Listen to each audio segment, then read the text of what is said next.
Innal hamdalillah nahmaduhu wa nasta'inuhu wa nastaghfiruh wa na'udzu billahi min shururi anfusina wa min sayyiati a'malina may yahdihillahu fala mudilla lahu wa may yudlil fala hadiya lahu asyhadu an la ilaha illallah wa asyhadu anna muhammadan abduhu wa rasuluhu la nabiyya ba'da. Allahumma salli wa sallim ala Muhammadin wa ala alihi wa sahbihi ajma'in. Faqala Allah Ta'ala fil Qur'anil Karim, a'udzu billahi minasy syaithanir rajim, ya ayyuhalladzina amanu taqullaha haqqa tuqatih wa la tamutunna illa wa antum muslimun, amma ba'd.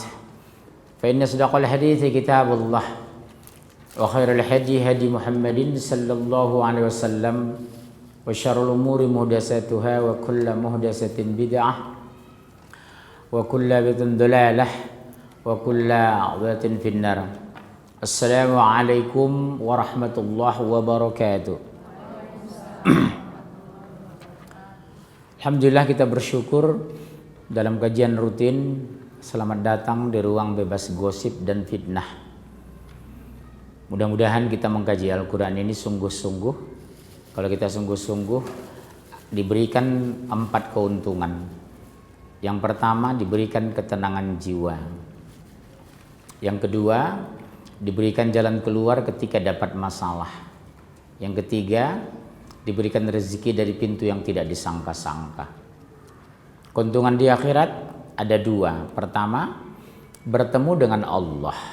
Sahabat bertanya, apa kami bisa melihat Allah ya Rasulullah?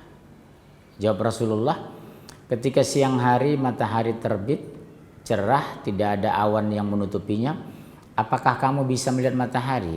Bisa Rasulullah. Baik. Ketika malam hari bulan purnama, tidak ada awan hitam yang menutupi cahaya bulan, apa kamu bisa melihat bulan? Benar ya Rasulullah. Seperti itulah kalau kamu melihat Allah. Subhanallah. Ibu ketemu idola ibu saja, senangnya Masya Allah. Apalagi bertemu dengan Allah. Ibu melihat Baitullah aja menangis ya Bu. Labbaik Allahumma labbaik la syarika laka labbaik innal hamda wan ni'mah. Ibu ke Gua Hira aja menangis ya Allah. 1400 tahun yang lalu Rasul memperjuangkan Al-Quran di sini, dimusuhi, diperolok, ditimbukin. Sementara kami masih bermain-main terhadap Al-Quran. Ampuni hamba ya Allah. Kadang kita menangis loh Bu, menyadari dosa kita. Usia hamba sudah di atas 40 ya Allah. Salat belum bisa khusyuk, doa belum sungguh-sungguh, zikir belum serius. Hamba hanya suka meminta tapi belum tentu berbagi. Ibu lihat, sekaya-kaya orang, limpahkan rezeki kepada hamba ya Allah. Masih minta rezeki, baru rumahnya sudah 80 miliar. Mobilnya sudah 13. Uangnya ratusan miliar di bank. Doanya masih, limpahkan kepada hamba rezeki ya Allah. Pernah nggak ibu bilang, ya Allah untuk hari ini rezeki alihkan ke rumah tetangga? Nggak pernah kan doa seperti itu. Betapa butuhnya kita dengan Allah. Cuma kadang kita tidak tahu diri. Subhanallah. Bunda sekalian, insya Allah dirahmati Allah. Tema kita hari ini tetap bertahan 12 kali pertemuan insya Allah. Di sini Ramadan ada pengajian juga. Libur. Oh ya ada. Tempat lain tutup. Padahal justru Ramadan Al-Quran awal diturunkan. Harusnya Ramadan lebih sungguh-sungguh ngaji, betul ya? Baik, Ibu lihat halaman pertama. Bawa kan makalahnya? Bawa ya? Halaman pertama, Ibu lihat. Kebinasaan alam semuanya dan berhentinya kehidupan ini secara total. 1. Maka apabila sangkakala ditiup sekali tiup. Berapa kali sangkakala ditiup? Yang pertama, shock terapi. Langit dengan bumi dibenturkan. Yang kedua, yang hidup dimatikan, yang mati dibangkitkan. Tiupan ketiga, penggiringan ke padang mahsyar. Subhanallah. Tapi Ibu jangan takut. Kalau kita beriman, insya Allah orang beriman tidak merasakan hari kiamat, al-qiyamah. La taqumus sa'ah, tidak akan terjadi kiamat sampai sehingga tidak ada lagi menyebut Allah fil ardi, di muka bumi ini. Jadi bagaimana Allah agar kiamat terjadi? Dimatikan orang beriman baru kiamat diturunkan. Sebagian kelompok orang-orang tertentu, aliran sesat di luar sana, ada yang mengatakan begini, Bu, ya nggak mungkin dong hari kiamat terjadi. Kenapa? Nggak mungkin sekian miliar orang Islam tidak ada yang menyebut Allah. Pasti ada. Logikanya sederhana. Bagi Allah mudah, matikan orang beriman, turunkan kiamat. Sama dengan ibu. Kalau ingin mematikan Rawamangun listriknya, rumah ibu lampu di rumah, apakah dari rumah ke rumah? Tidak. Pergi aja ke gardu, matikan satu terapung, mati nggak satu Rawamangun? Mati, nggak mesti harus rumah ke rumah. Sama dengan ruh itu begitu, matikannya sekali, setek selesai. Habis mati orang beriman baru. Orang pertama yang disiksa ketika hari kiamat siapa, Bu? Kaum homoseks, kaum gay. Itulah anaknya Nabi Lut. Orang yang pertama diadili padang mahsyar pertama siapa? Orang yang melakukan pembunuhan. Karena pembunuhan salah satu dosa besar. Siapa itu, Bu? Anak Nabi Adam yang membunuh adiknya. Betul kan? Jadi mereka terjadi pengadilan dilakukan. Di padang mahsyar Allah itu pengadilannya adil. Kambing betina pun berdasarkan hadis nanti nuntut sama Allah. Ya Allah, aku waktu di dunia ditanduk kambing jantan. Allah hidupkan kembali kambing jantan, silakan tanduk dia seperti engkau ditanduk di dunia. Setelah ditanduk kembali dimatikan, selesai. Hati-hati bunda. Walaupun bunda suami mati syahid bisa membawa 70 orang anggota keluarga. Kalau mencuri sebesar jarum saja pun terhalang masuk surga. Bagaimana kalau mengambil uang miliaran? Mau kapan masuk surganya? Kalau bunda tidak sholat, tidak zakat, tidak saum, minta ampun kepada Allah. Tubu ilallahi taubatan nasuha. Ibu membawa dosa sebanyak pasir di pantai. Kalau ibu tubu ilallahi taubatan nasuha, insya Allah diampuni. Tapi kalau berbuat kepada orang lain, mengambil hak orang lain, mencuri, korupsi, itu dosanya luar biasa. Kan banyak orang kan koruptor meninggal di penjara, koruptor bunuh diri, koruptor kena sakit meninggal. Enggak lepas dia, Bu. Penjara 10 tahun, 15 tahun, di akhirat tetap kena dia. Karena Allah tidak mau campur, ini urusan kita dengan manusia. Pertama hutang, kedua ucapan. Kalau hutang, ibu meninggal bisa saya bayar sama anak ibu. Anak ibu meninggal saya bayar sama cucu ibu.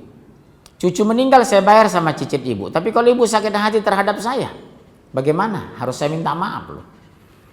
Nunggu ibu maafkan di padang mahsyar baru bisa masuk surga. Luar biasa berat. Pernah seorang pelacur menggoda saya.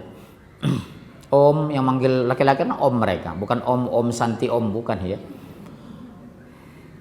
Jadi habis duduk di sebuah taman karena depan masjid, saya istirahat di taman, didatangi seorang pelacur ini. Habis cerita segala macam, saya ngomong begini, mohon maaf ketika melakukan itu pernah merasa berdosa. Itu dia om. Apa dosa kita diampuni?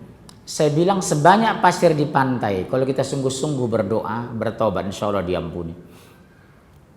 Kamu belum apa-apa ini, kerjaan cuma berzina. Orang lain mencuri, berzina, mabok, segala macam. Tapi dia minta ampun kepada Allah dengan sungguh-sungguh. Allah ampuni. Lihat cerita pelacur yang masuk surga, betul kan?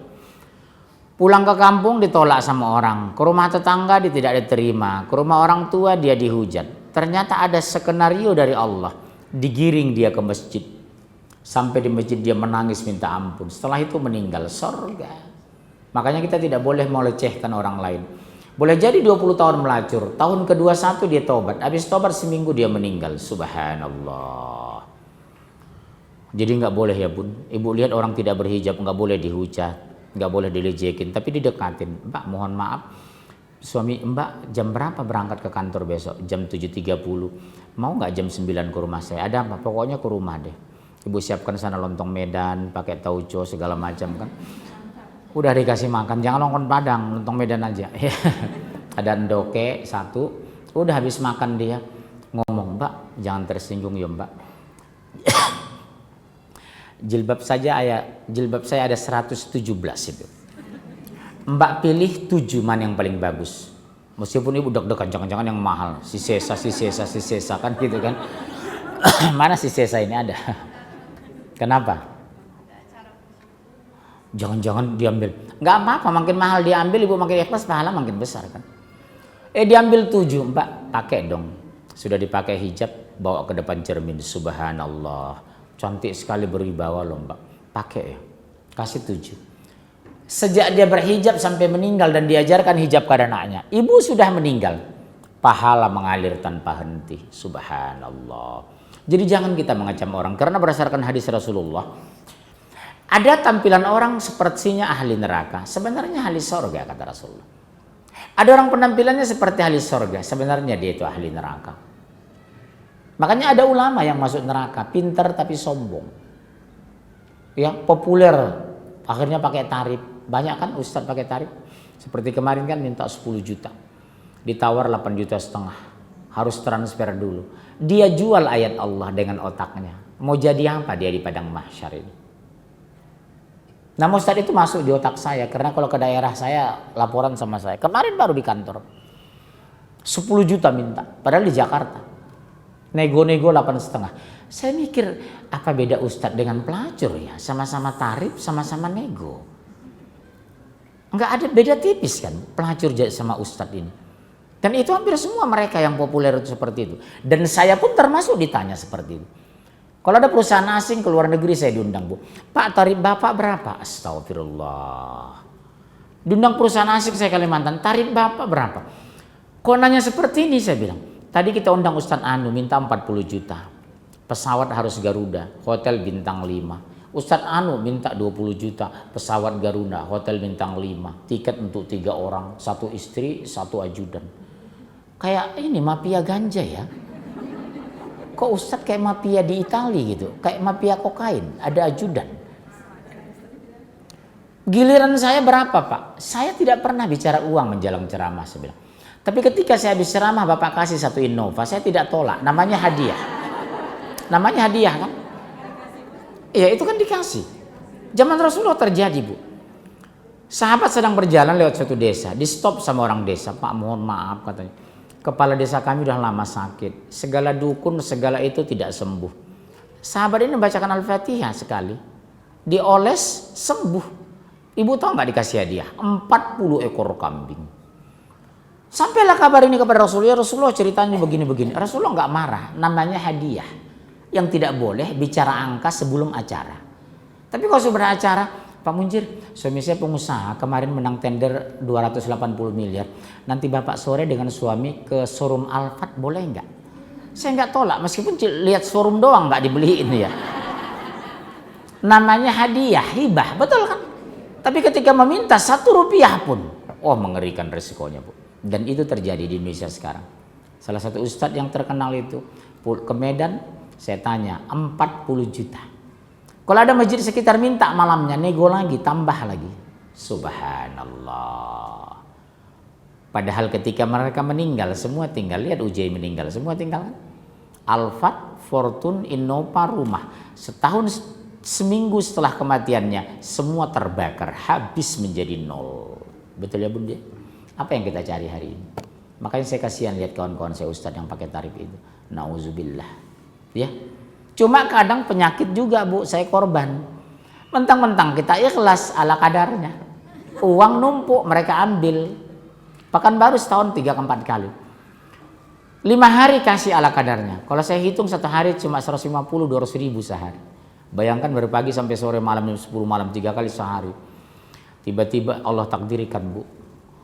Ditelepon sekretarisnya saya, Pak Munjir saya kasihan lihat Bapak dikadalin. Kenapa? Setiap Bapak datang Pak. Tahu Bapak berapa dana itu? 30-40 juta lebih. Anggaran Bapak itu hotel bintang 4. Dana untuk Bapak sekian juta. Tapi ternyata Bapak saya tahu sekian dikasih. Bayangkan 5 hari Bu, dikasih 1 juta. 30 juta setiap saya pulang panitia pesta pora. Karena saya tidak pernah bicara uang. Memang kadang ada juga yang bejat yang undang itu. Betul Bu, saya sering korban itu. Atau panitia membuka amplop. Disisakan 200 ribu di amplop. Feeling saya kuat. Tabligh Akbar Jakarta Selatan. Hadir pejabat, hadir dirut. Makanannya melimpah. Tiba-tiba dikasih 250. Saya udah curiga. Rupanya apa? Amplopnya dibuka, diambil sama panitia. Diam-diam. Itu saya sering korban seperti itu.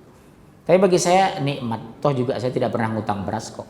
Di padang mahsyar mereka yang masuk neraka. Betul kan Bunda? Bahasa saya pakai selalu. Mau jadi apapun Anda menzolimi saya, toh juga yang neraka Anda kok. Sama dengan ibu. Sejelek-jelek pemimpin umat Islam, dia tetap masuk surga kok. Sebaik-baik Ahok tetap neraka kok. Betul kan? Sehebat-hebat rencana Ahok membangun Jakarta, kalau meninggal tetap neraka kok dia. Kenapa dipilih ahli neraka? Sejelek-jelek orang Islam, kalaupun dia korupsi masuk penjara, tetap surga kok dia beriman kepada Allah. Betul? Wajah ibu yang pro Ahok kelihatan ini. Udah mulai. Senyumnya sudah tidak simetris. Padahal hukumnya haram kan? Seburuk-buruk orang Islam, saya tetap dahulukan seiman. Contoh bunda.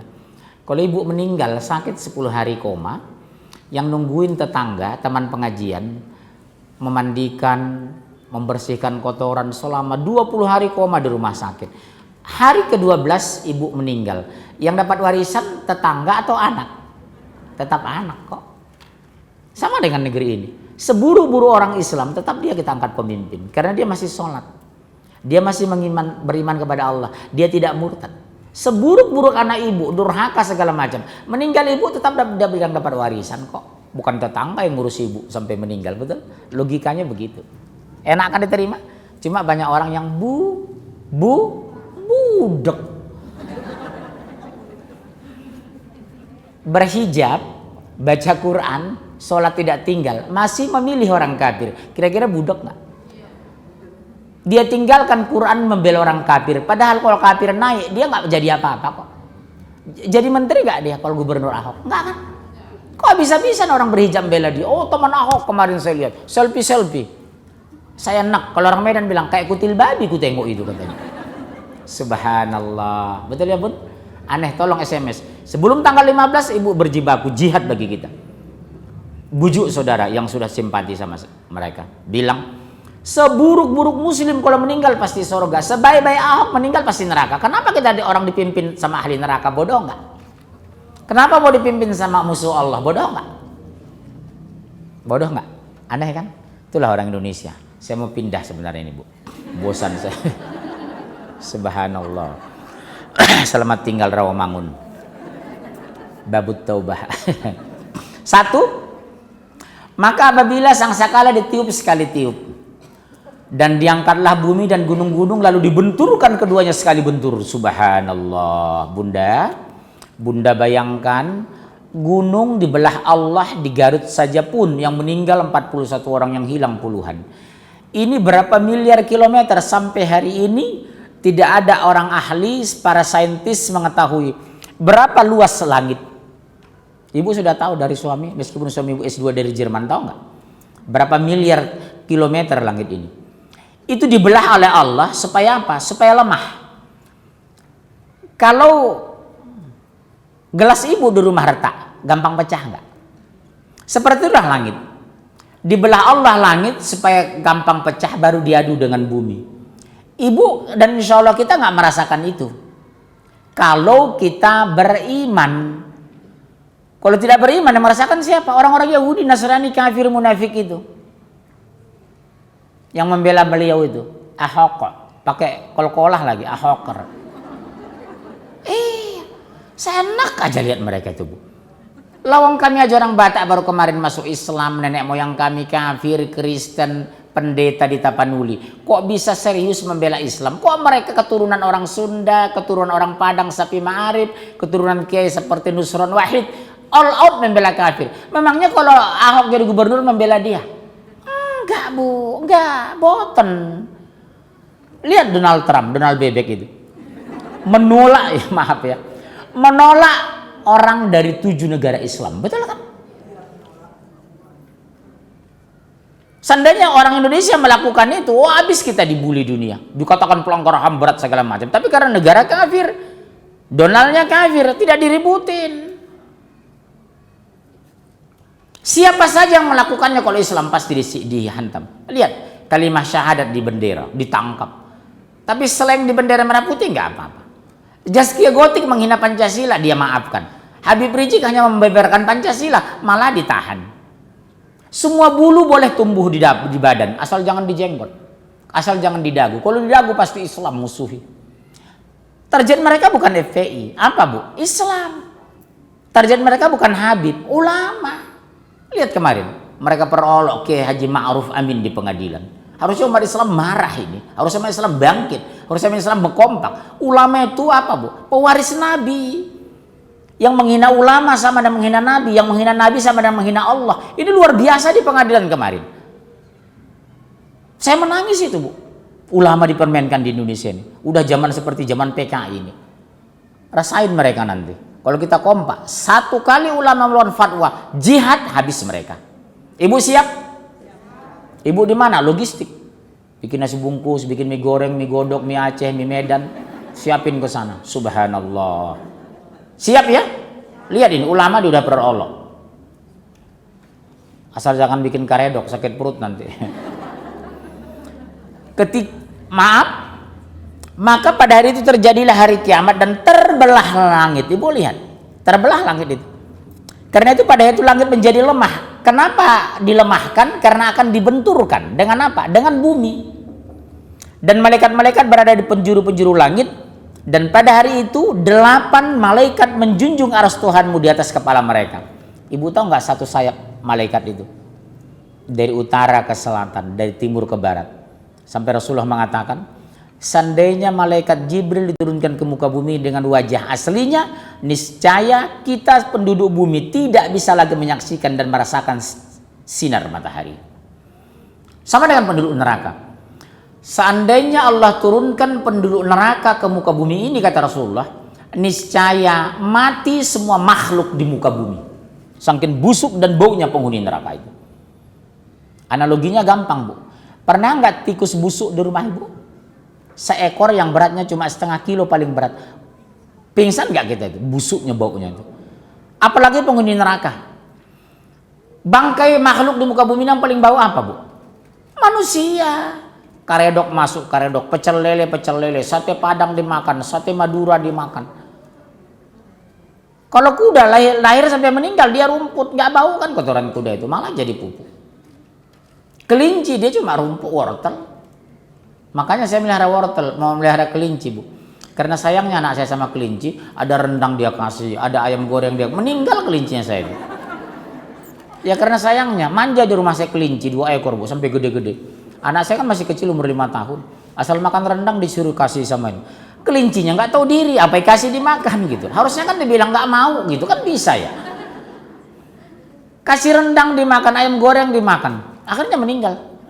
Mati dia, khususnya untuk rumput. Seandainya penduduk di Allah menurunkan 1 penduduk neraka, kata Rasulullah, niscaya matilah semua makhluk di muka bumi ini karena bau dan busuknya. Allahu Akbar. Makanya, Bu, kita bersyukur umat Muhammad Rasulullah. Nanti di padang mahsyar, Bu, teriak dia bersujud, minta akan ampun kita di bawah arsy Allah. Di bawah arsy Allah, berlari Rasulullah di bawah arsy, ya Allah ampuni dosa umatku, ummati. Tiba-tiba Allah takdirkan satu laki-laki, Bu, yang dosanya numpuk, segala bodol dosa dia lakukan di dunia, sementara kebaikan nyaris tidak pernah ada. Cuma dia bersyahadat dan tidak murtad sampai meninggal. Sengaja dibangkitkan Allah, berdiri di sana. Dari kejauhan Rasulullah ada melihat, tapi dia nggak sadar dari kejauhan ini doa Rasulullah dan Rasulullah ada. Iqra' kitabak, kata Allah, baca kitabmu. Dia nunduk ketakutan. Kita kan tahu kalau kita dosa banyak. Kita kan sadar kita sholat masih banyak tinggal. Pasti ketakutan. Nunduk karena dibaca. Semua catatan dosanya hapus. Kaget, gembira, terharu, bercampur. Sama dengan ibu menerima uang 5 miliar. Lain kan? Gitu kan? Pak, masa sih Pak? Gitu terdiam. Dari mana Pak? Ibu dikasih surprise, suami ibu beli Alphard 1,7 miliar. Sudah dimodif. Begitu masuk ke garasi jam 5 sore. Kan gitu kan? Kaget. Ini pun kaget, kok dosa saya hapus. Ibu tahu dari kejauhan Rasulullah terkekeh tertawa sampai kelihatan gigi taringnya karena senangnya Allah mengampuni dosa umatnya. Allahu Akbar. Kita nggak tahu diri, Bu. Sampai menjelang meninggal Rasulullah, ummati Allah, umatku. Coba lihat, Bu. Sampai hari kiamat tidak akan Allah turunkan musibah kepada umat Islam melebihi diturunkan kepada umat-umat sebelumnya. Lihat Jakarta banjir, 5 hari dikepung banjir, hampir 80% tenggelam 2002-2007. Meninggal cuma 3 orang. Lihat Filipina banjir, meninggal 6.000. India banjir, meninggal 3.000. Kepanasan di Perancis 600 meninggal. Allah pelihara. Musibah yang dahsyat-dahsyat itu. Kalaupun terjadi tsunami karena mereka yang ngundang. Malamnya mereka berzina di pantai Lochna. Paginya dipergoki puluhan mayat jenazah laki-laki perempuan kondisi telanjang bulat. Mau bilang apa, Bu? Jadi mereka mengundang. Ma asaba min musibatin illa biiznillah. Tidak ada musibah menimpa manusia kecuali itu izin Allah, tapi penyebabnya manusia. Pastikan itu. Ya. Kita teruskan. Pada hari itu kamu dihadapkan kepada Tuhanmu, tiada sesuatu pun dari kadamu yang tersembunyi. Artinya, satu detik pun ibu tidak menghindar dari CCTV Allah. CCTV sifatnya apa, Bu? Statis kan, nggak bergerak. Ini nggak. Kemanapun ibu ditangkap. Yang lebih dahsyat lagi, Bu, supaya pahami, boleh jadi secara teori kelihatannya ibu taat dan solehah, tapi ternyata ibadah belum ikhlas. Ibadah yang terima hanya 2 syaratnya. Pertama, ikhlas karena Allah. Kedua, ittiba' Rasul, mengikuti contoh dari Rasul. Yang menyimpang dari situ, Rasul tidak mau bersaksi sebagai syahidah, sebagai saksi. Saya besok padang mahsyar kalau minta pertanggungjawaban terhadap ibu karena saya mengajar di sini, katakanlah 2-3 tahun. Nanti semua kajian saya dicek berdasarkan Al-Quran enggak? Kalau enggak, saya pertama masuk neraka. Sebaliknya, kalau saya bicara Quran, ibu menantangnya, meninggalkannya, mengabaikannya, memperoloknya, ibu besok kena, saya saksi, syahidah. Munzir, ya, pernah ngisi di waktu taubat 5 tahun, ya Allah. Siapa? Akhwat. Betul? Iya. Sudah diajarkan, ini yang saya ajarkan, ya Allah. Saya bongkar makalah ini nanti. Saya sudah sampaikan berita gembira atas surga dan berita yang menakutkan ada neraka. Tiba-tiba maaf, mudah-mudahan tidak. Ibu menantang ayat ini. Begitu padang mahsyar ibu masukkan ke surga, ibu mengatakan, oh guru saya Munzir, ya Allah, orang Batak. Betul ya, saya dipanggil. Isa juga begitu dipanggil.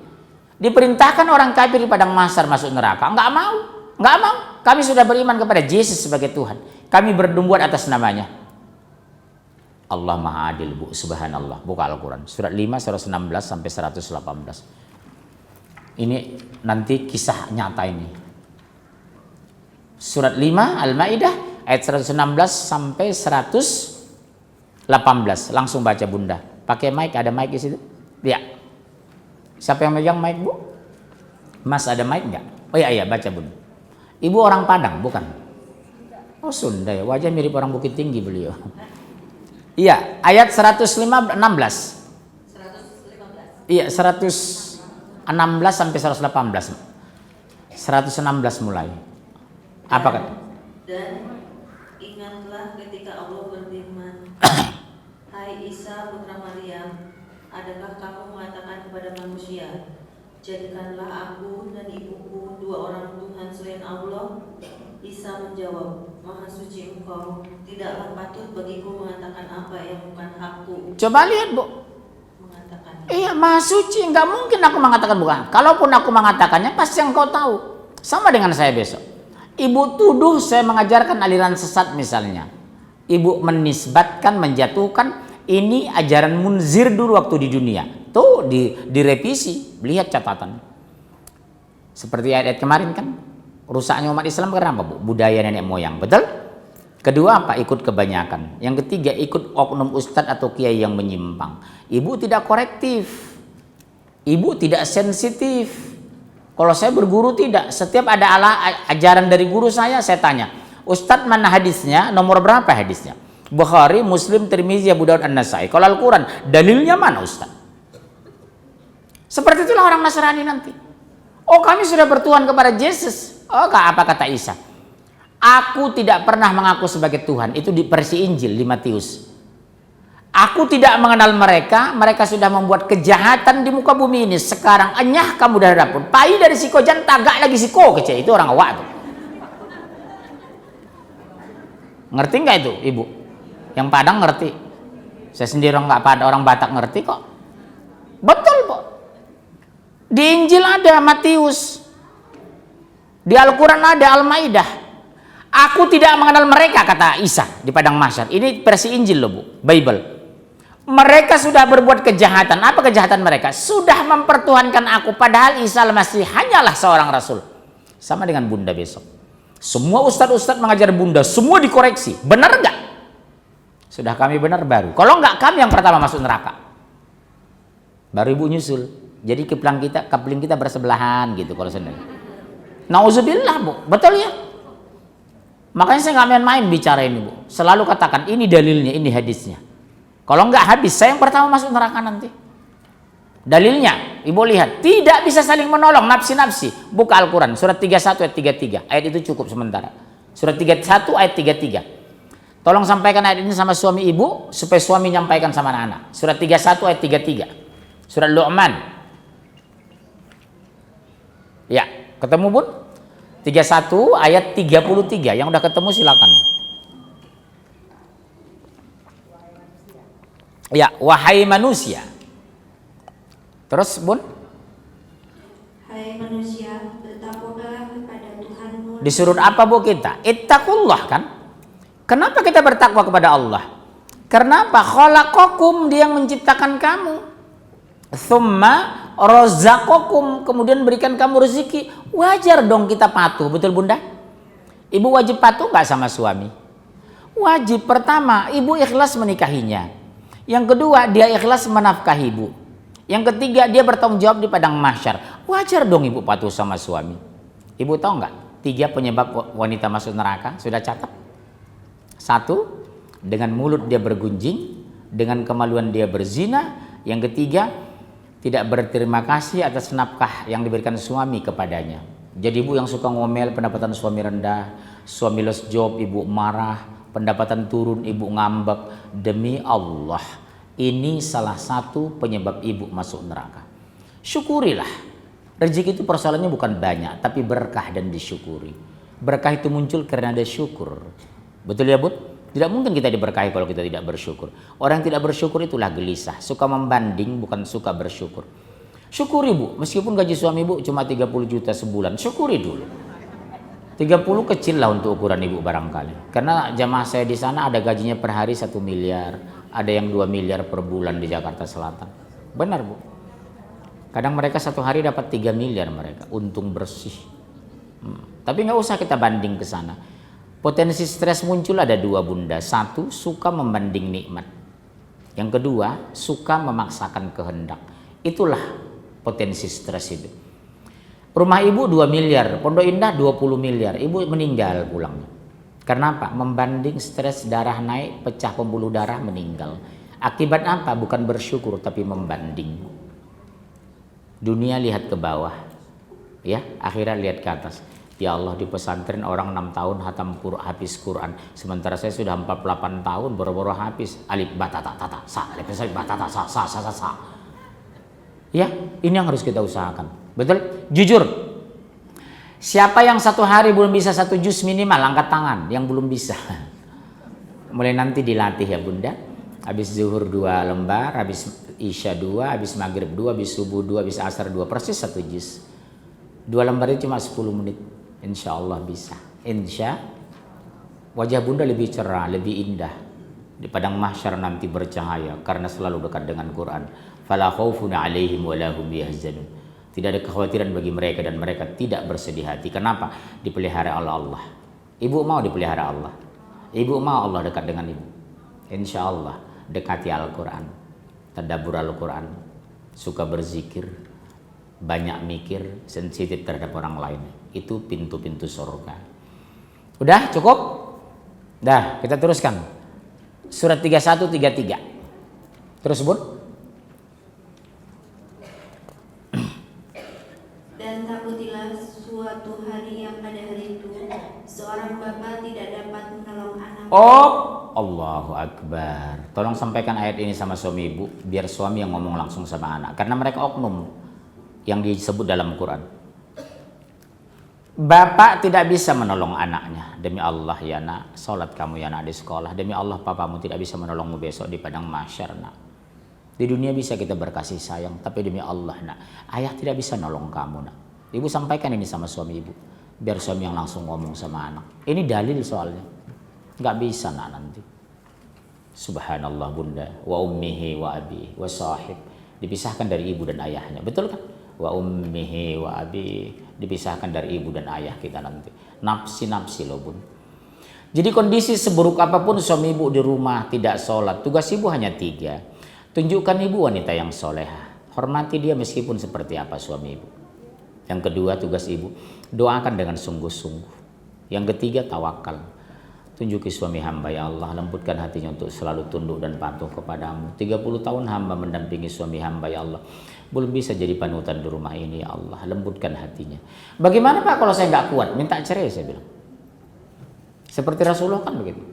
Wanita menghadap kepadanya, ya Rasulullah, kami dizolimi suami kami ya Rasulullah. Sabar bu, fasbir. Kalau sabar apa imbalannya Rasulullah? Surga.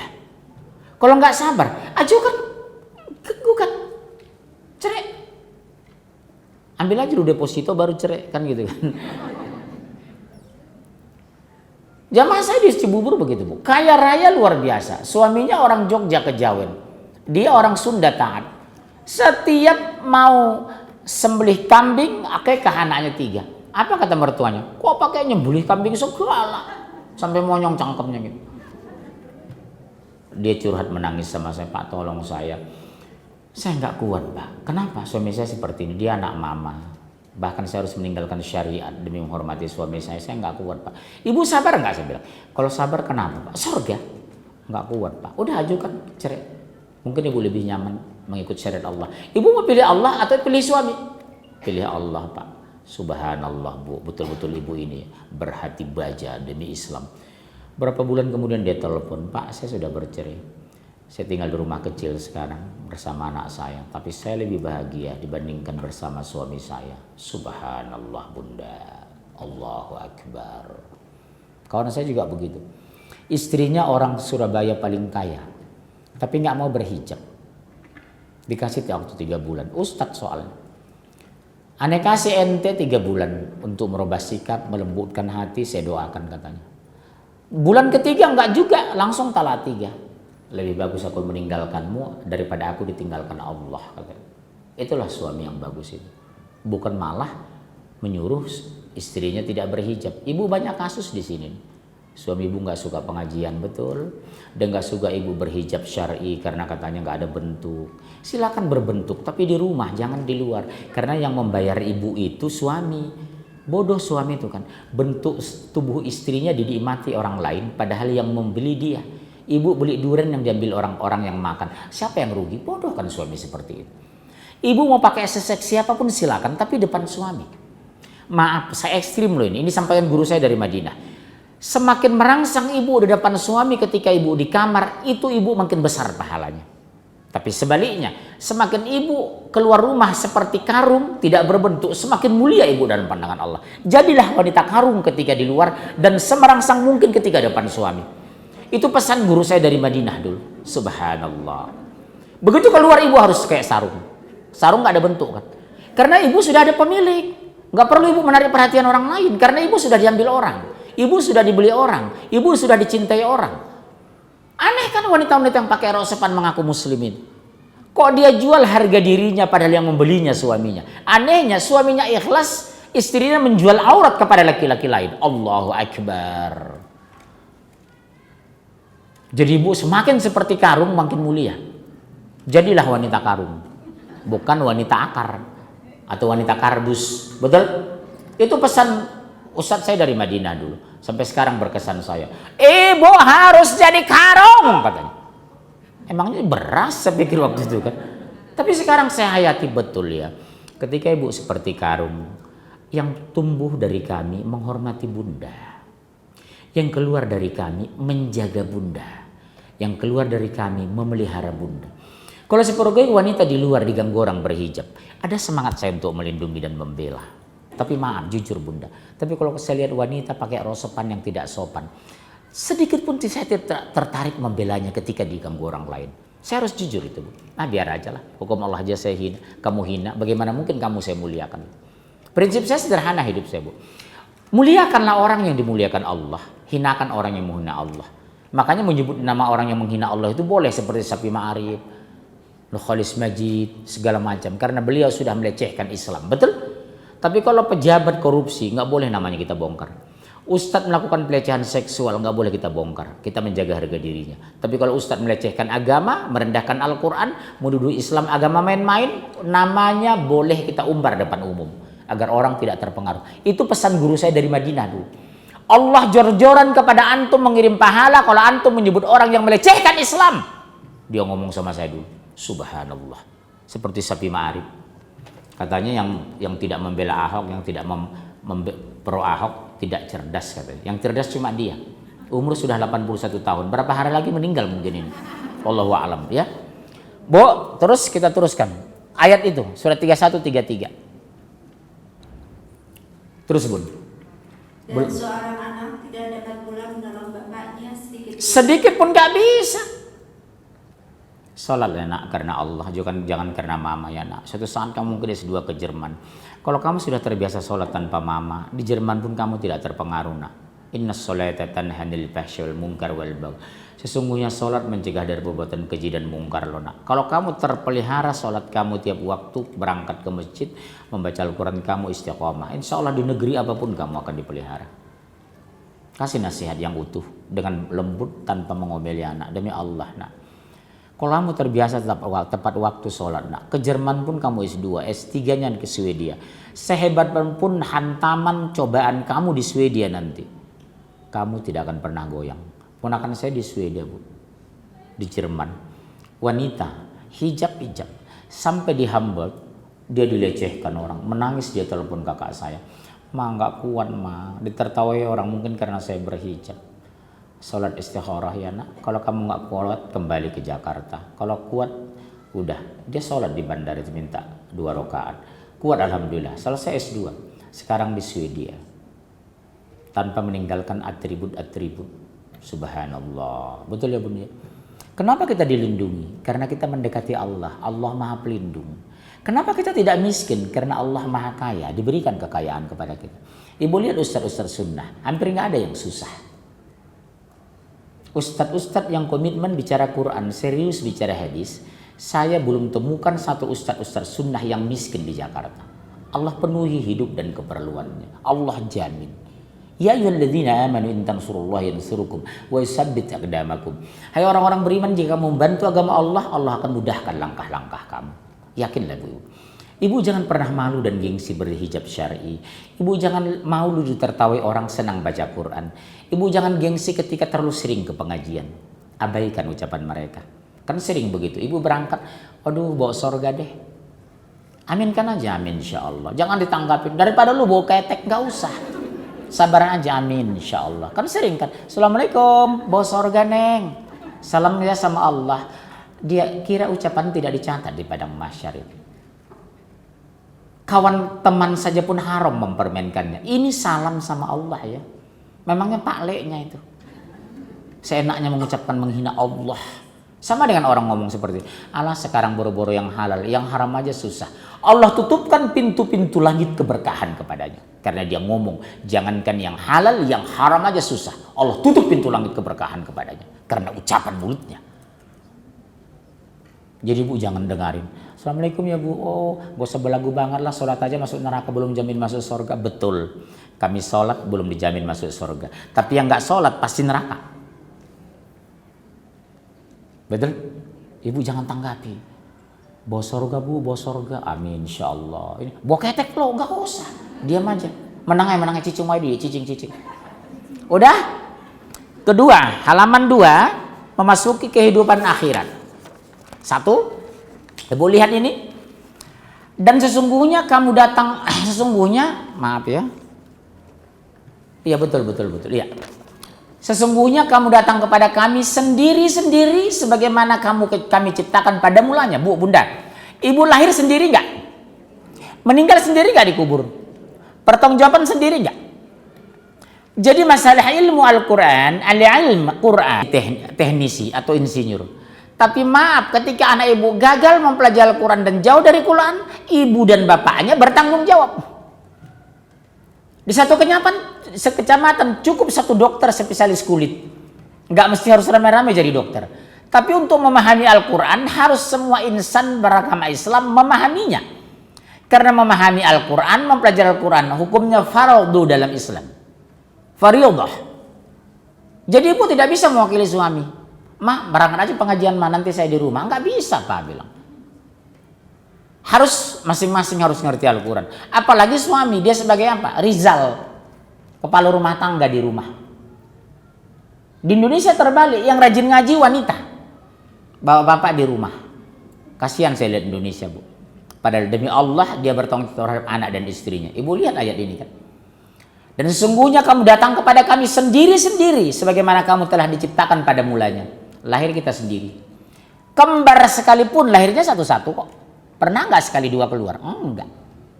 Persis ada perhitungan detik, minimal 60 detik, 1 menit baru anak kedua. Seperti itu dari padang mahsyar, Bu. Demi Allah, sekian ribu tahun kita berdiri. Ada yang keringatnya saking panasnya sampai ke kuping, ada yang sebahu, ada yang berenang di atas keringatnya. Dahsyat ya hari kiamat itu. Panas seolah-olah matahari sejengkal dari kepala. Disitulah kita berdiri. Miliaran satu demi satu diperiksa. Kalau ibu membayangkan ibu ya, udah nggak pingin ke mall jalan-jalan, Bu. Udah nggak pingin makan kepala kakap.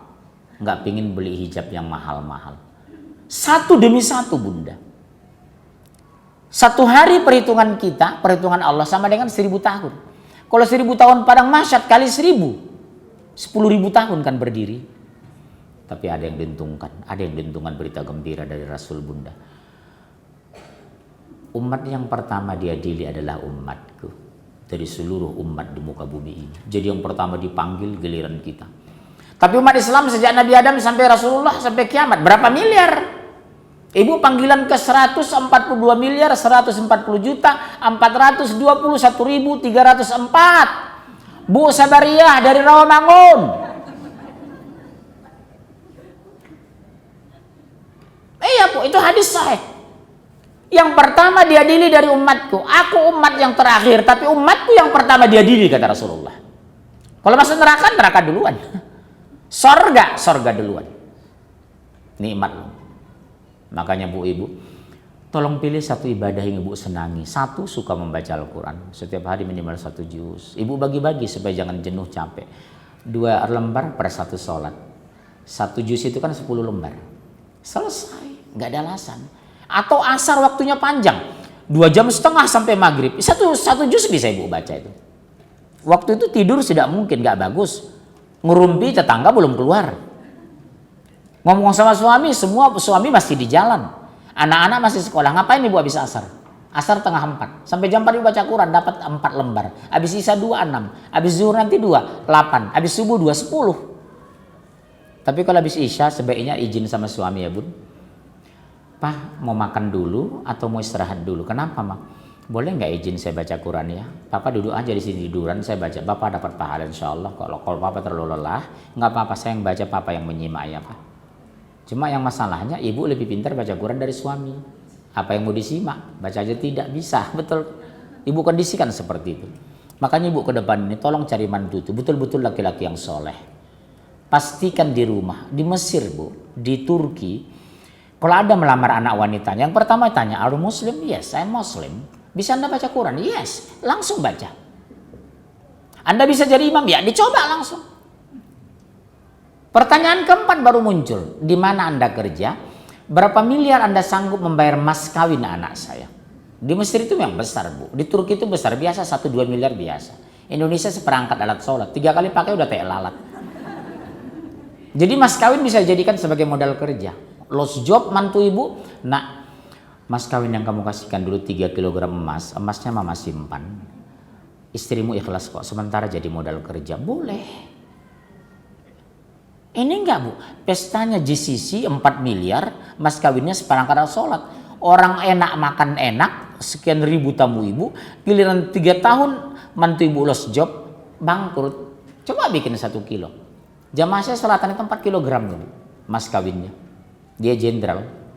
Besannya itu orang kaya raya. Waktu akan nikah malam itu, penyerahan 4 kilo itu, rumahnya dijaga ketat sama Brimo. Orang 4 kilo, benar Bu, ini jujur dia ngomong. Anak saya dulu kemarin Pak, itu 4 kilogram emas. Boleh saya bilang. Asal besan itu tidak terpaksa, ikhlas. Untuk mereka kok, itu untuk anak mereka. Boleh, tapi ikhlas Bu, jangan dipaksa ya. Misalnya besan Ibu Abu Rizal Bakri atau Jokowi ya. Ibu ngomong, Pak Jokowi mohon maaf, jangan tersinggung, bisa nggak 6 kilogram emas? Nanti untuk anak kita, bukan untuk saya. Kita simpan nanti, kita bikin tanda tangan. Kalau anak kita lost job, krisis ekonomi, nanti kita jual untuk modal kerja anak. Saya yakin Jokowi mau itu. Ya insya Allah. Ya, saya tahu Pak Jokowi, insya Allah dia siap itu. Dia kan orang intelek itu, betul? Ya udah terserah dia, nggak usah dibahas. Yang kedua, dan kamu tinggalkan di lapangmu dunia apa yang telah kamu karuniakan kepadamu. Kamu tinggalkan, kata Allah. Tinggal nggak Bu? Bu, kalau meninggal yang paling bagus kain kapan, yang mahal atau yang murah? Sebagus-bagus kain kapan dalam pandangan Islam yang mana Bu? Yang paling murah, yang paling gampang lapu, yang paling sederhana. Sebaik-baik kain kapan, kata Rasulullah, kain kapan yang nilainya paling murah. Karena akan busuk dan lapu. Islam itu ilmiah. Kalau orang lain kan pakai jas. Secara teori kan rugi. Orang mau ditanam kok pakai jas. Jasnya sampai 50 juta itu kalau orang-orang kaya mereka meninggal. 5 juta. Kerandanya 20 juta, 70 juta. Mendingan disedekahkan. Jadi Islam itu ilmiah Bu. Kenapa kain kapan? Karena mau busuk kok. Jadi Ibu jangan persiapkan bikin surat edaran sama tetangga. Nanti kalau saya meninggal Bu, tolong belikan kain kapan yang mahal. Ini uang saya tinggalkan 15 juta. Percuma Ibu, dosa. Sifatnya mubazir. Atau maaf ya Bunda, ada seseorang saya lihat di televisi membawa kain kapan ke Mekah. Dia cuci, dia bersihkan pakai air zam-zam. Dia kasih wasiat sama anaknya, nak kalau mama meninggal tolong dipakai kain kapan itu. Tidak ada dianjurkan Rasul. Apalagi mempersiapkan kuburan tempat-tempat yang mewah. Mana Bu yang mahal itu? San Diego. Ya betul kan? Untuk apa? Yang punya orang kafir. Memangnya Ibu perlu butuh view, pakai AC, pakai itu? Tidak kan? Ada yang 2 miliar kemarin orang muslim meninggal dimakamkan. 2 miliar Bu kuburan. Bangun masjid di pedalaman sudah dapat 2. Subhanallah. Yang dibolehkan Bu, ini saya ulang sekali lagi, kemarin saya lupa. Ibu dibolehkan bikin komplek pekuburan keluarga, boleh itu. Yang tidak boleh satu, kuburan bersatu dengan masjid atau musola. Kita nggak boleh sholat di masjid itu, kecuali ada jalan tikus pemisah antara masjid dengan kuburan. Yang kedua, membikin pekuburan dekat dengan pemukiman itu dicela dalam Islam. Ibu misalnya, Ibu dari Jawa Barat ya, Ibu kumpul-kumpul uang, dapat uang berapa? 3 miliar, beli tanah 1 hektar di Sentul. Kesepakatan semua keluarga besar dan keturunan yang meninggal di Jakarta yang menyumbang uang ini dimakamkan satu komplek di Sentul, itu boleh. Menghindari bersatu dengan kuburan orang-orang yang tidak benar. Karena sahabat bertanya, ya Rasulullah, apa nyaman kita bersebelahan kuburan kita dengan orang jahat? Apa jawab Rasulullah?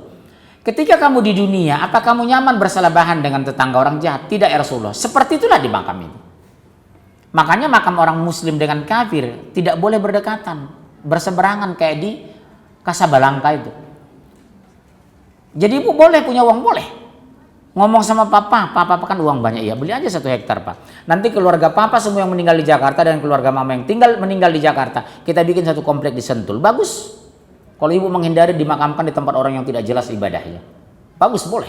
Yang diharamkan mutlak dibangun dekat masjid, di depan mimbar masjid, kemudian di dekat perumahan. Itu dilarang sama Rasulullah.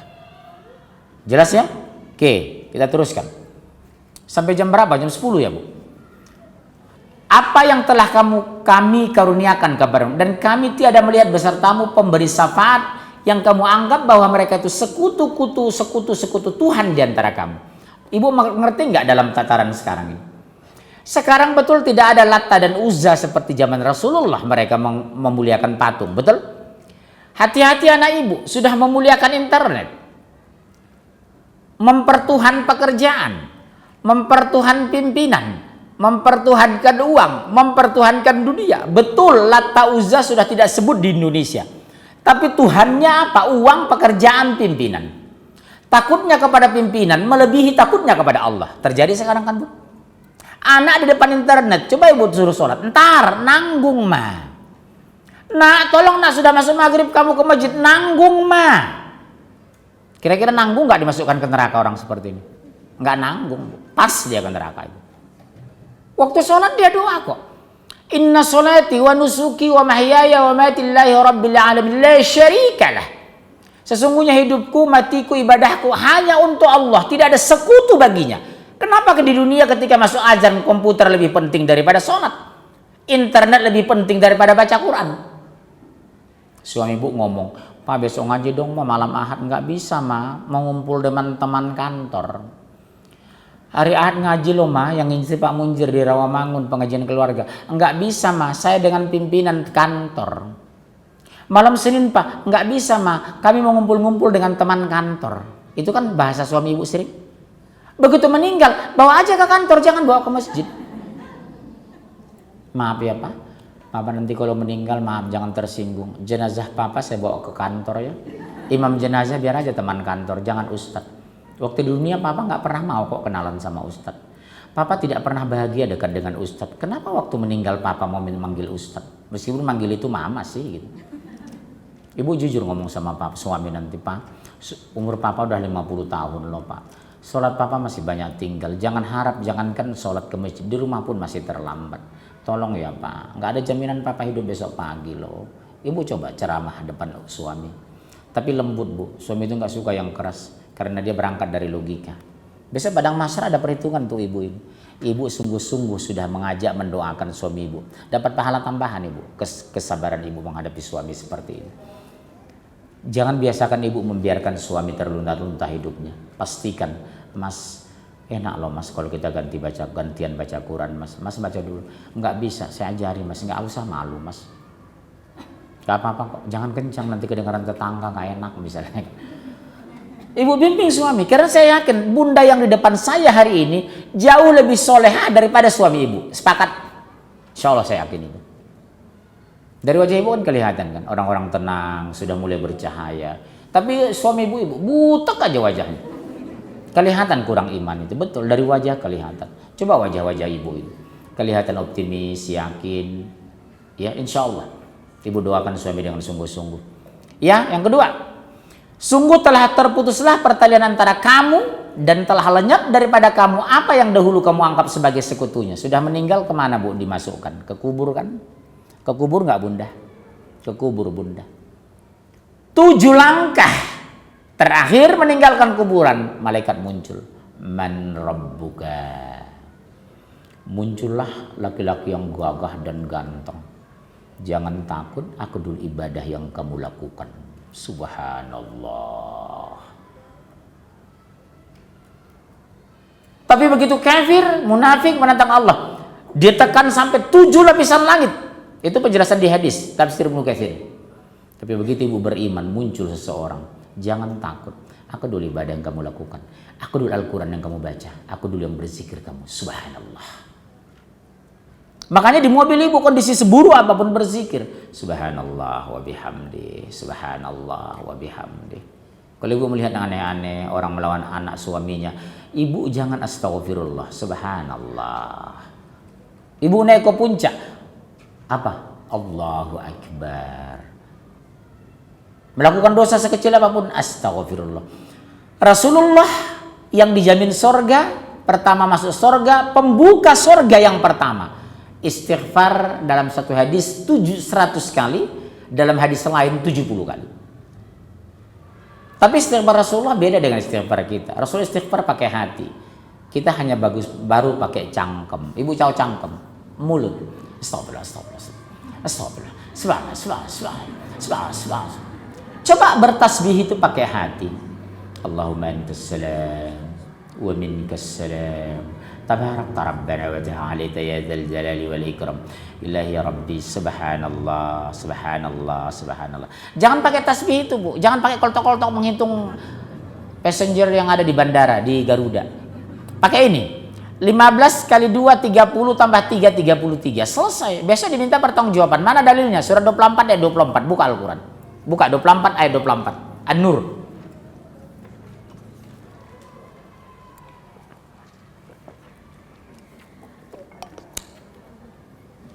Udah? Ya, silakan 24 ayat 24. Apa kata Allah? Baca. Pada hari ketika lidah, tangan, dan kaki mereka menjadi saksi atas mereka terhadap apa yang dahulu mereka lakukan. Lidah, tangan, kaki, apa yang diucap dan berucap diminta pertanggungjawaban. Kemana kaki ibu melangkah? Muncul pertanyaan jamaah saya, Pak, bagaimana kalau kita naik mobil, bukan berjalan kaki, yang dihitung putaran bannya? Seperti saya dari Bekasi Utara loh, Bu. Jam 6 udah dari rumah saya tadi. Sampai sini jam 8 kurang 5. Sempat makan lontong di depan baru ke sini, subhanallah. Kalau naik mobil ibu, putaran mobilnya, bannya. Kalau berjalan langkah. Langkah demi langkah, menggugurkan dosa-dosa kecil. Ibu kembali juga seperti itu. Jadi pada sekarang, Bu, sampai bubar pengajian kita ini, ibu tahu nama kita dan ayah kita disebut-sebut Allah di depan malaikatnya. Ayah saya meninggal itu 32 tahun lalu, Bu, lebih kurang. Insya Allah sampai bubar pengajian kita, Allah menyebut-nyebut nama ayah kita sampai pengajian bubar. Kalau ibu kena jantung meninggal di jalan, mati syahid insya Allah. Itulah thalibul ilmu itu.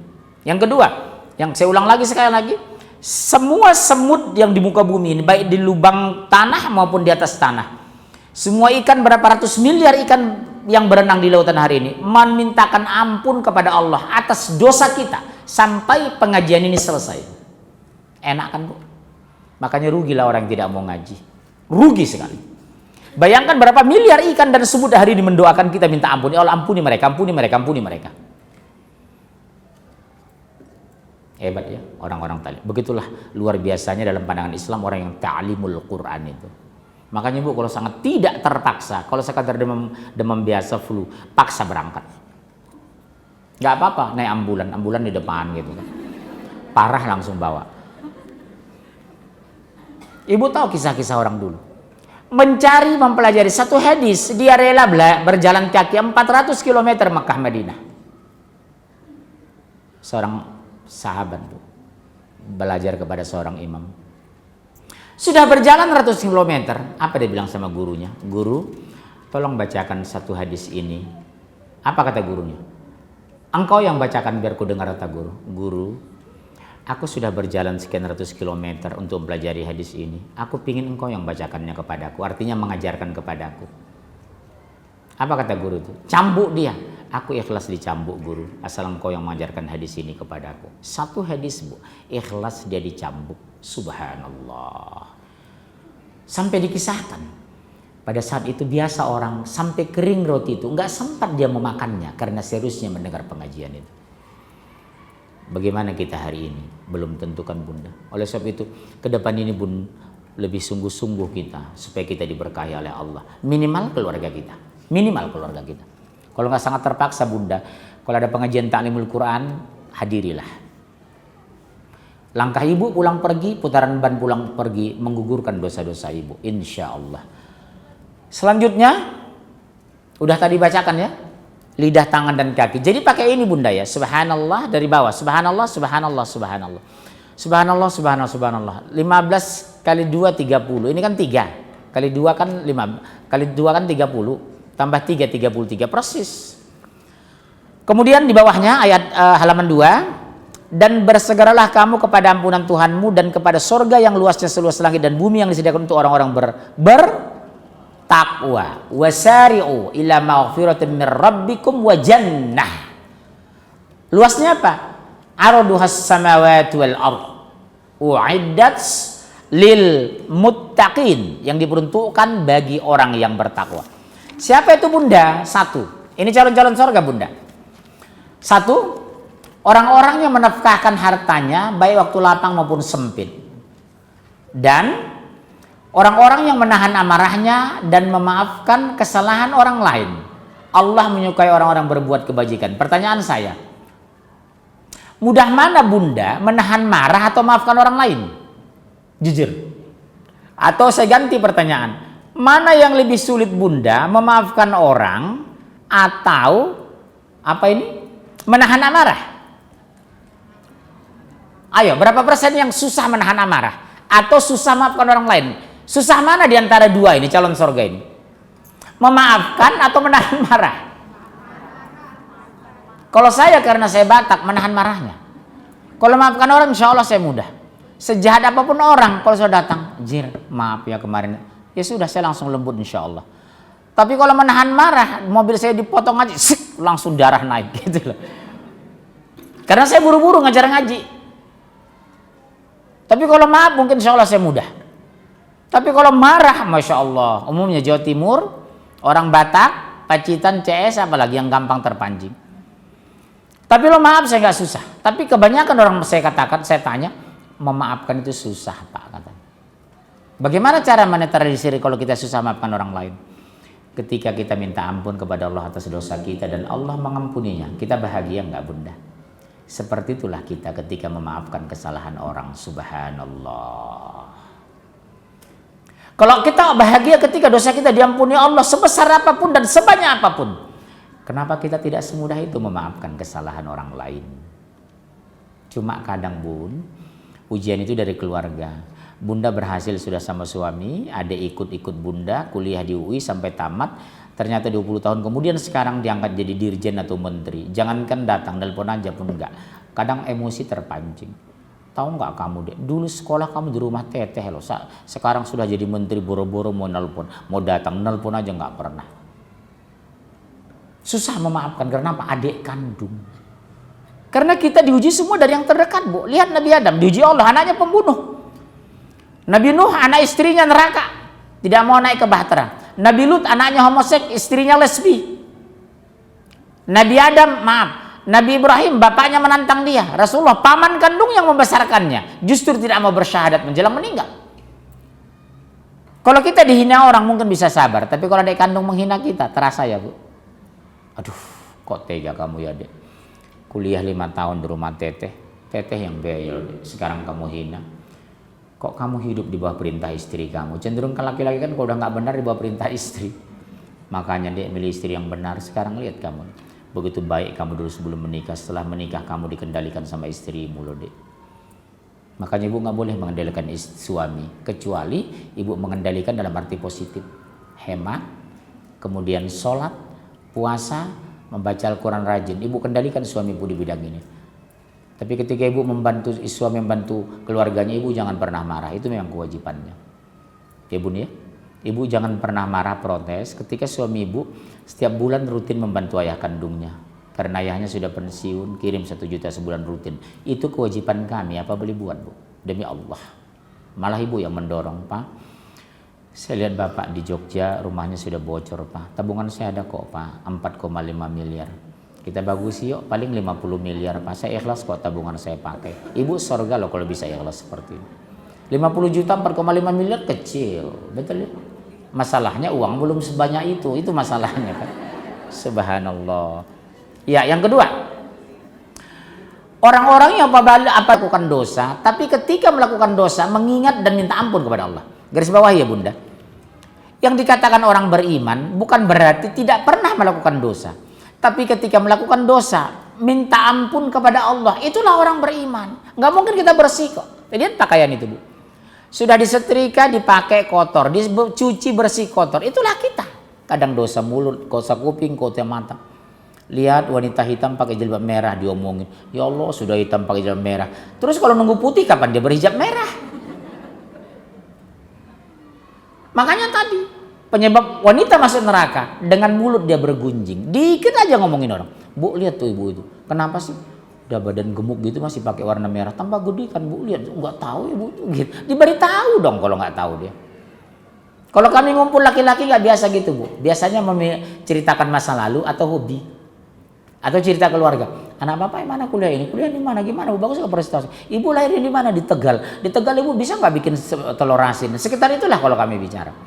Kalau wanita cenderung tidak semua Bunda, tidak semua.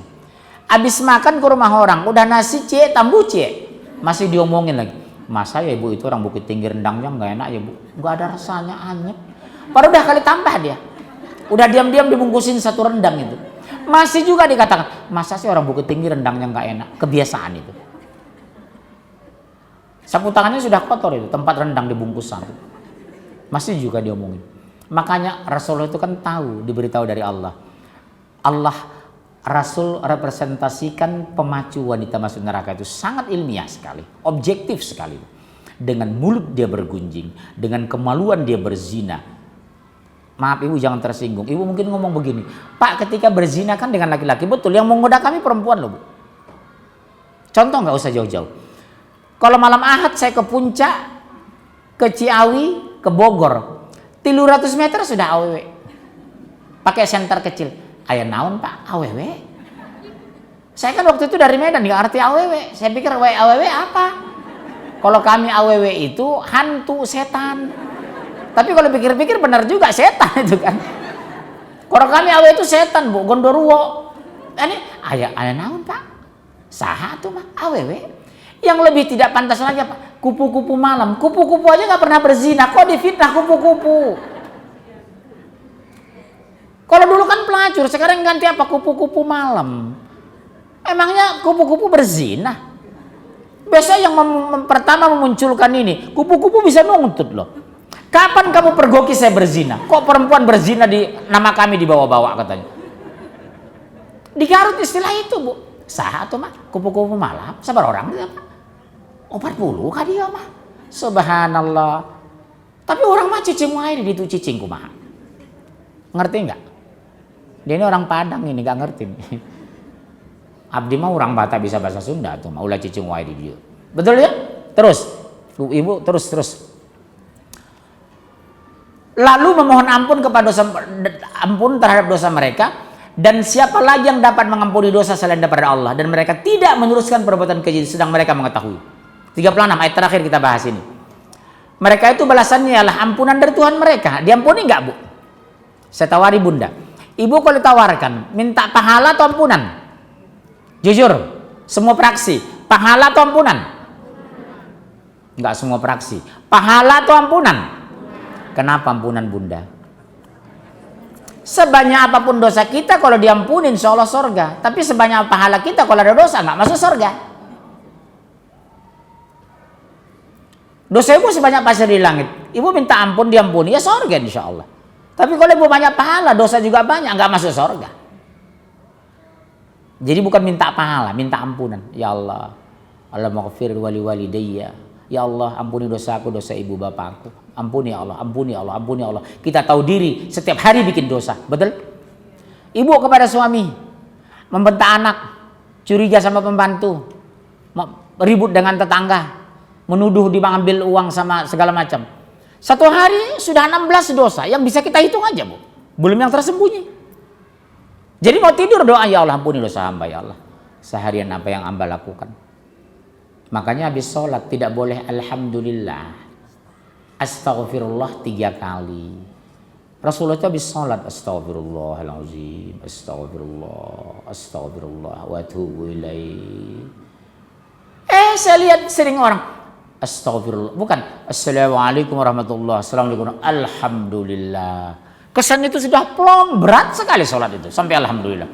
Alhamdulillah Pak, selesai saya menikahkan anak saya. Beratnya menikahkan ini. Jadi nggak boleh fatal itu alhamdulillah setelah sholat. Ada kesan kita berat melaksanakan sholat itu. Kenapa kita minta ampun? Kita yakin tidak semua sholat kita sempurna. Kekurangan itu ditutupi Allah dengan mengampuninya. Apakah takbir kita selama benar? Belum tentu. Apakah ruku itu sudah lurus? Belum tentu. Apakah toma'ninah sudah pasti? Belum tentu. Apakah baca ibun sudah benar? Belum tentu. Kadang Al-Fatihah 17 salah. Bismillahirrahmanirrahim. Alhamdulillahi rabbil ngalamin. Ngalamin apa jenengan? Di Jawa itu biasa kan ngalamin kan. Ngamu bakar, ngumar, ngusman, ngali. Nganan, ngiri. Subhanallah. Padahal kalau dilatih orang Jawa juga Qurannya banyak yang bagus. Maria Ulfa itu orang Jawa. Bismillahirrahmanirrahim. Alhamdulillahi rabbil alamin. Dilatih terus Bu, dilatih terus. Tempel Walkman ke kuping, ucapan sekali, dia membaca sekali, ibu ngulang 10 kali. Baca sekali 10 kali ulang. Dzalikal kitabu la raiba fihi. Dzalikal kitabu la raiba fihi. Dzalikal kitabu la raiba fihi. Hudal lil muttaqin. Hudal lil muttaqin. Hudal lil muttaqin. Udah benar? Udah, baru teruskan. Selama ibu proses membaca Al-Quran, pahalanya luar biasa. Malaikat menaungi kita. Allahu Akbar. Ya. Kemudian yang terakhir, mereka itulah balasannya ampunan dari Tuhan mereka dan surga yang dalamnya mengalir sungai-sungai, sedang mereka kekal di dalamnya, dan itulah pahala bagi orang beramal soleh. Khusus untuk hari ini selesai, bulan depan jalan menuju husnul khotimah. Insya. Ada pertanyaan 5 menit. Silakan Bunda. Apa saja? Ya silakan. Langsung to the point. Tolong mic-nya ya. Lari Bu supaya kurus sedikit, lari. Assalamualaikum warahmatullahi wabarakatuh. Pak Ustadz, ini ada Pertanyaan. pertanyaan. Titipan itu ya, titipan. Iya. Iya nggak apa-apa. Yang pertama udah dijawab tadi mengenai boleh membeli kafling pemakaman khusus keluarga ya Pak ya. Tapi kalau di luar kota gimana Pak? Jangan. Jangan. Karena dalam Islam itu ada 3. Menyegerakan bayar hutang ketika ada. Kedua, menyegerakan menikahkan ketika dapat jodoh. Menyegerakan menguburkan setelah meninggal. Jadi jangan, saya tidak anjurkan. Kecuali suami ibu duta besar konsulat jenderal di Kolombia, Argentina, Swedia, Norwegia. Di sana Islam 0,01%. Pekuburan nyaris tidak ada Islam. Jenazah boleh ke Indonesia, ya. Tapi kalau ibu meninggal, suami ibu duta besar di Malaysia, di Singapura, di Thailand, di Melbourne, itu kuburan Islam ada. Jangan bawa ke Indonesia. Udah, ibu ke sana. Jadi dibutuhkan bukan ziarahnya ibu ke kuburan suami, tapi doa ibu. Jadi ibu nggak perlu ziarah-ziarah, sebenarnya nggak perlu bagi wanita. Jadi di luar kota nggak boleh Pak? Iya, jangan hindari itu. Terus yang kedua Pak,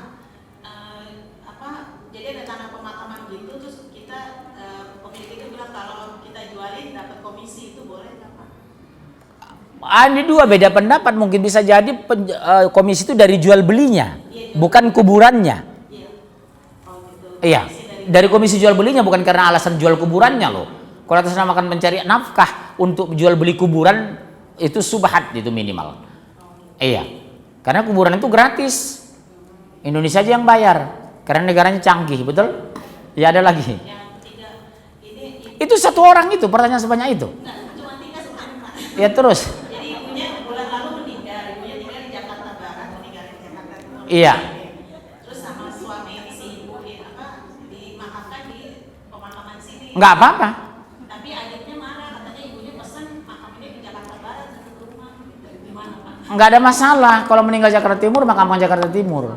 Wasiat bertentangan dengan Al-Quran boleh meninggalkan pesan ibu, boleh mengabaikan wasiat ibu. Contoh, anak saya contoh aja ibu, 3 ini anak saya. Misalnya ibu ini 4. Anak pertama, kedua, ketiga, keempat, anak saya terakhir laki-laki. Saya ngomong sama beliau atau sama anak saya yang tertua ibu, Ratna, ya Pak. Sepertinya penyakit papa sudah parah. Kalau Allah takdirkan papa meninggal ya nak, uang papa ada deposito 4 miliar.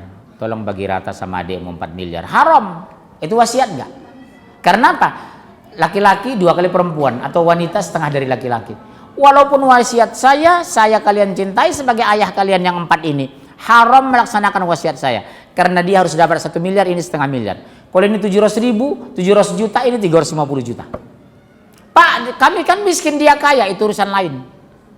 Bagi dulu wasiat 1 miliar, setengah, sudah. Baru dia ngomong, dek, rezeki emas bagus kok, lebih dari cukup. Udah, 1 miliar itu ambil aja setengah miliar bagi 3 kalian. Itu boleh. Setelah warisan dibagi berdasarkan hukum waris, itu boleh. Tapi kalau langsung alasan bagi 1 miliar 1 orang, haram meskipun wasiat, karena bertentangan dengan hukum Allah. Ya. Jadi nggak dosa Pak ya? Oh enggak, karena dia meninggal Jakarta Timur. Oh gitu. Iya, suruh aja abangnya datang ikut ngaji sama saya.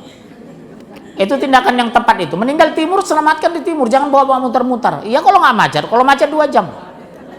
Ya cukup gitu Pak. Iya, Nanti saya iya. sampaikan, insya Allah. Orangnya nggak ada di sini. Biasanya datang tapi hari ini lagi libur. Oh iya nggak apa-apa, ada ngaji libur ya, kayak sekolah.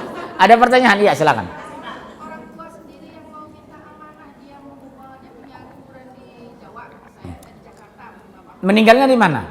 Jangan dengarin. Emang sudah meninggal dia bisa marah?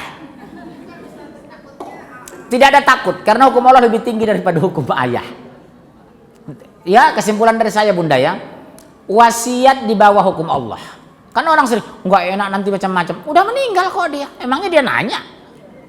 Habis dimandikan, di mana lu kuburkan ayah? Kan enggak. Tersiksa dia karena dilarang agama. Kecuali seperti saya katakan tadi, bermalam-malam 3 hari juga boleh. Tapi meninggalnya suami ibu di Brasilia, di Rio de Janeiro. Di sana itu masjid nggak ada bu, di Rio de Janeiro. Kalau di Riau banyak. Iya, lain ceritanya. Udah? Oke, cukup. Ya, masih terus. Assalamualaikum Ustaz. Waalaikumsalam warahmatullahi. Mau tahu ciri-ciri orang yang keras hati itu seperti apa Ustaz? Misalkan kita sudah nasihati, sudah ngajak, tapi sepertinya orang itu belum mau gitu. Contoh pengajian lah misalnya. Saya lebih senang saya begini bu ya, menghindari orang jangan tersinggung. Tidak sisi keras hatinya yang saya bicarakan, mungkin hidayah belum turun, itu aja barangkali. Supaya ibu jangan terlalu panik, jangan kadang kesal, jengkel. Udahlah, ibu senangkan, ibu netralisir hati kita. Subhanallah, aku hanya menyampaikan ya Allah, bukan bisa merubah.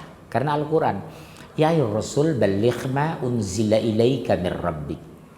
Hai Rasul, sampaikan apa yang kau dapatkan dari aku, bukan membuat orang beriman. Tugas kita hanya mengajak kok. Ibu mengajak orang, mendoakan orang, ibu dapat pahala. Ibu dia hadir mengamalkan, dapat pahala 2. Tapi ibu terus menerus mendoakan dan mengajakkan, membujuk dan merayunya, mendekati dan membangun simpati kepadanya. Jangan ibu jauhi. Contohnya apalagi saudara dekat kita. Dek, ngaji ya sama mbak. Gini. Nanti gini, kamu kalau alasan mau masak, nanti kita beli masakan matang, mbak yang bayar. Paling 150.000. Nggak apa-apa kok dek, asal kamu ngaji sama mbak. Pahalanya bu luar biasa, nggak bisa dibeli loh pahala itu. Iya mbak, iya udah. Kamu nanti teteh bawa ke masakan Sunda, terserah pilih apa. Maksimal anggaran 150.000. Udah, aja dia. Nggak juga ada sudah, baru doa ya Allah. Berikan petunjuk kepada dia hamba ya Allah. Keras lembutnya itu kan karena petunjuk tidak ada. Buktinya kami orang Batak, begitu keras orang Batak, begitu masuk Islam lembut-lembut. Lihat orang Batak yang muslim santun, ya. Lihat wajah saya enak dilihat, betul kan? Dibandingkan dengan supir PPD Metro Mini, betul kan?